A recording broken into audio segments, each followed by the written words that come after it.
پیش خدمت ہے یادگار وقار رضوی نمبر سے ڈاکٹر پروین شجاعت کا مضمون وقار بھائی پے کرے خلوص و محبت۔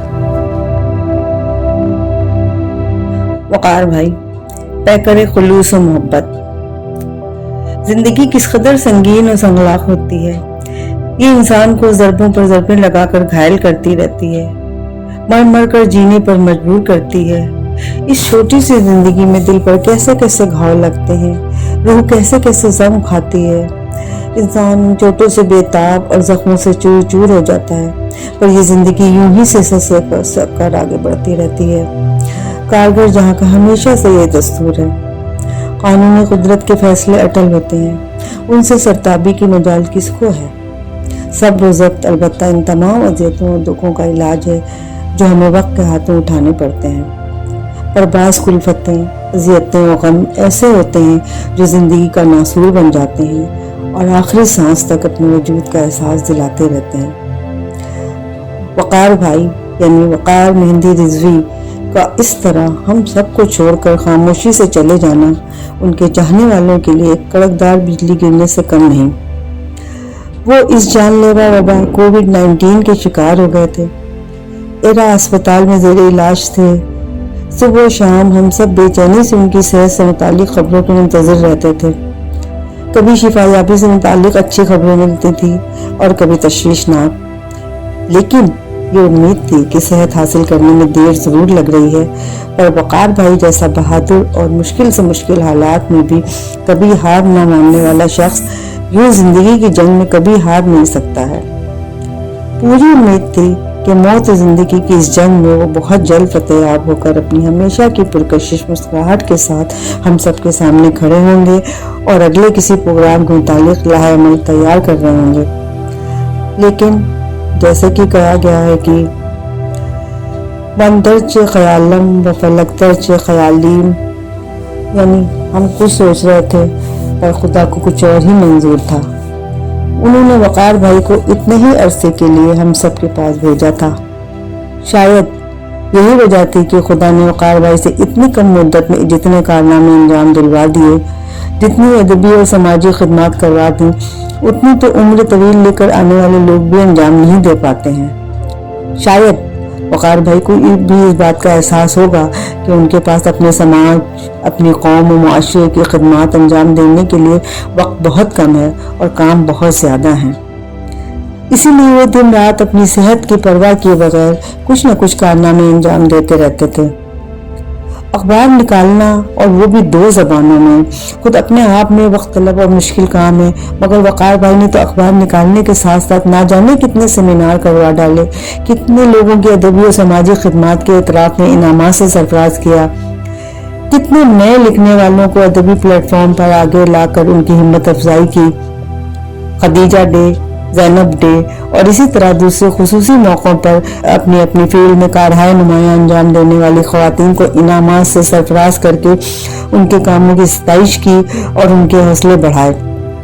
تجارت کے فروغ کے لیے خدیجہ ٹریڈ فیئر کی شروعات کی، انگلش میڈیم اسکولوں میں اردو مضمون بھی پڑھانے کی جدوجہد کی، اور یہ انہی کی کوششوں کا نتیجہ ہے کہ لامارٹنر جیسے مشہور اسکول میں بھی اردو مضمون پڑھایا جانے لگا۔ اکثر پروگرام میں وہ حاضرین جلسہ سے گزارش کرتے تھے کہ آپ کے بچے جس اسکول میں پڑھ رہے ہوں وہاں جا کر آپ کو پرنسپل سے کہنا چاہیے کہ اردو زبان بھی پڑھائی جانی چاہیے، اور کوشش کرنے میں حرج ہی کیا ہے۔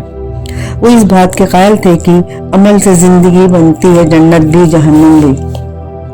انہیں جو بھی کرنا ہوتا تھا وہ عملی طور پر کر کے دکھاتے تھے، صرف زبانی جمع خرچ نہیں کرتے تھے۔ وہ اہل قلم کی اس قبیل سے تعلق رکھتے تھے جو گفتار کے غازی نہیں بلکہ کردار کے غازی ہوتے ہیں۔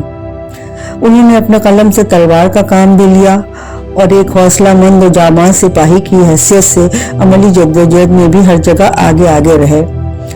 وہ حق گوئی اور بے باکی کے علمبردار تھے، ہر سماجی برائی اور ناانصافی کے خلاف اپنی اداریوں اور مضامین کے ذریعے آواز بلند کرتے، منافق لوگوں سے بے حد نفرت کرتے تھے۔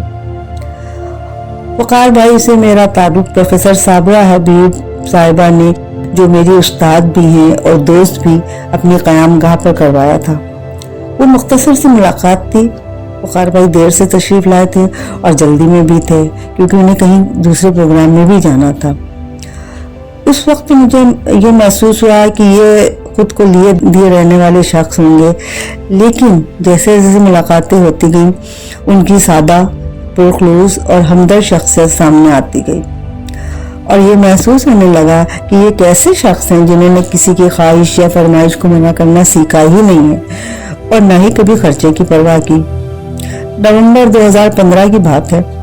वक़ार भाई ने चौधरी वजाहत अली संदीली साहब की शख्सियत पर एक प्रोग्राम करवाया था जिसमें वजाहत चचा के बेटे नईम भाई की फरमाइश पर मैंने एक मकाला पेश किया था। इस प्रोग्राम में मैं प्रोफेसर साहिबा हबीब साहिबा के साथ ही बैठी हुई थी। बातों बातों में साबरा आपा से अपनी इस ख्वाहिश का इजहार कर दिया कि काश मेरे वालिद साहब डॉक्टर शुजात अली संदीली पर भी कोई प्रोग्राम हो जाता, क्योंकि आने वाला साल 2016 पापा की पैदाइश यानी 1916 का 100वां साल होगा। साबरा आपा वालिद साहब की शागिर्दा रह चुकी हैं और अपने उस्ताद से बहुत अकीदत रखती हैं। उन्होंने उसी वक्त वक़ार भाई से कहा कि आप शुजात साहब की अदबी खिदमत पर भी एक प्रोग्राम करवाइए और वक़ार भाई ने फौरन ही हामी भर ली और नए साल की शुरुआत होते ही यानी जनवरी 2016 में पापा की अदबी खिदमत पर एक शानदार प्रोग्राम करवाया। मेरे भाइयों और शौहर ने बारहा कहा कि इतना खर्च कर रहे हैं, हम लोग कुछ ताउन कर दें, मगर उन्होंने सख्ती से मना कर दिया। बल्कि ये भी कहा कि मुझे अफसोस और शर्मिंदगी है कि शुजात साहब के कारनामों से मैं वाकिफ नहीं था, वरना और पहले ही ये प्रोग्राम करवा देता। ज़रूरतमंदों, मजबूरों और परेशान हाल लोगों की वो निहायत खामोशी से मदद करते थे।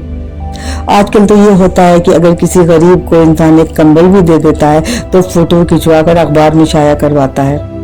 वक़ार भाई ना जाने कितने लोगों की खामोशी से मदद करते थे और कभी इस बात को जाहिर नहीं किया, बल्कि जिनकी मदद करते थे वो खुद ही जब ये बात बताते थे तो लोगों को पता चलती थी।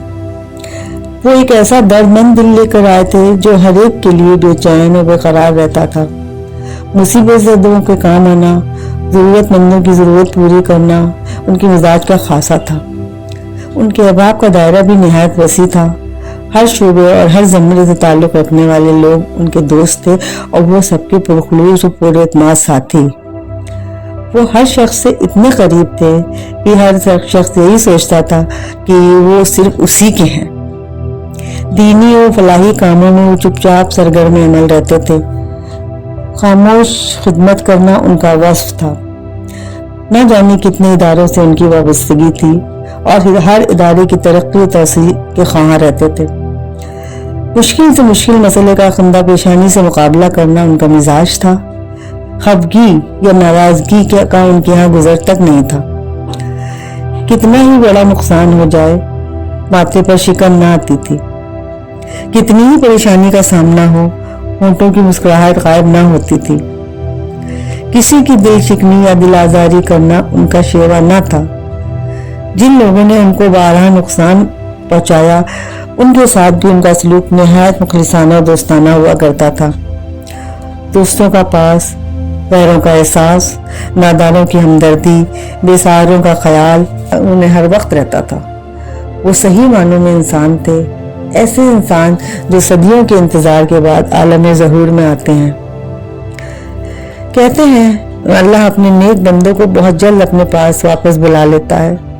ये कहावत वक़ार भाई पर हर बहरफ सादिक आती है। अभी उन्होंने उम्र की 55 मंजिलें ही तय की थी कि बारगाह इज़्ज़त से उनका बुलावा आ गया और उन्होंने उसी मुस्कुराहट के साथ जो उनकी शख्सियत का खास जौहर थी, दाई अजल को लब्बैक कहा। बिलकते, सिसकते, आहुजारी करते और आंसू बहाते लोग हाथ मलकर रह गए। खुदा ने अपना वो नायाब हीरा दुनिया से उठा लिया, लेकिन उसकी आबो ताब चमक दमक आज भी निगाहों को खैरा कर रही है। उनकी वो हंसती मुस्कुराती तस्वीर अब भी नजरों के सामने है।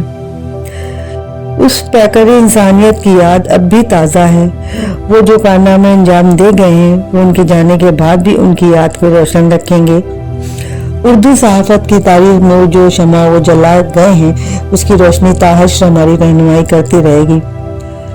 जो ख्यालात और तस्वुरात वो पेश कर गए हैं वो हमेशा मशाल हिदायत का काम करते रहेंगे।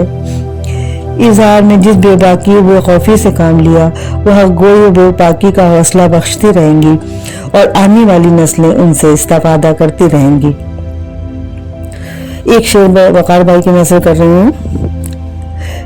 तुम्हें कहता है मुर्दा कौन, तुम जिंदों के जिंदा हो। तुम्हें कहता है मुर्दा कौन, तुम जिंदों के जिंदा हो। तुम्हारी खूबियां जिंदा, तुम्हारी नेकियां बाकी।